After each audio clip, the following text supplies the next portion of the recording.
Eh bien, parce que je voulais laisser un témoignage des gens et de ce que ces gens ont fait, c'est-à-dire une anthologie de la vie d'une petite ville valaisanne, avec tout, avec le passage du Tour d'Italie, du Tour de France, les messes pontificales, les premiers comptoirs, les défilés, les militaires, les tanks, le cirque uni, et puis tous ces gens. Donc, on voit, c'est une fresque de toute l'activité. J'ai fait ça en 2 ans, en 63 et 64.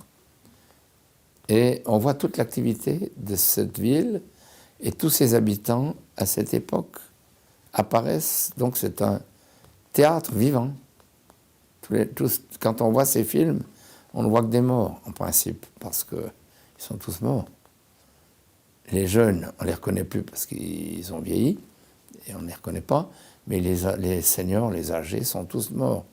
Donc, c'est un défilé macabre, mais qui est fort intéressant parce qu'on voit comment vivait cette ville à cette époque. Et on vivait, à mon avis, beaucoup mieux à Martigny dans les époques avant-guerre et sitôt après-guerre.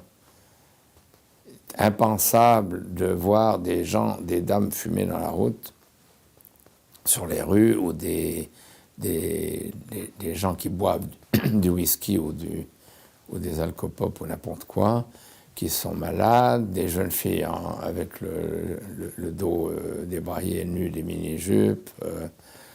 On ne se faisait pas attaquer dans les rues. Moi, j'ai été dévalisé au mois de mai, en début juin, à la rue de l'Hôpital. Donc, tout ça n'existait pas. Il y a eu un crime important à Martigny dans l'histoire que je connais, un seul, dans cette époque ancienne. Et puis il y a eu des accidents de chemin de fer, oui, au Martigny-Orsières, dans des passages à niveau très, très dramatiques, parce que c'était des passages non gardés. Alors, beaucoup de personnalités de Martigny ont été happées par le train et ont perdu la vie. Mais autrement, c'était une ville très calme. Il y a eu des incendies fameux, oui, il y avait le tocsin, il y avait la trompette des pompiers, l'échelle mobile tractée par des hommes, la pompe à bras. Tout ça jusqu'à la guerre. Et après la guerre, on a eu la protection civile qui livrait aux communes des pompes à eau automatiques à moteur. Puis ensuite est venu, heureusement, les grandes échelles. Et tout et tout. Et la sécurité dans les transports, dans les trains. Donc on peut dire que, mis à part le gangstérisme, les gens qui volent, qui s'attaquent au patrimoine, la ville est calme, est agréable.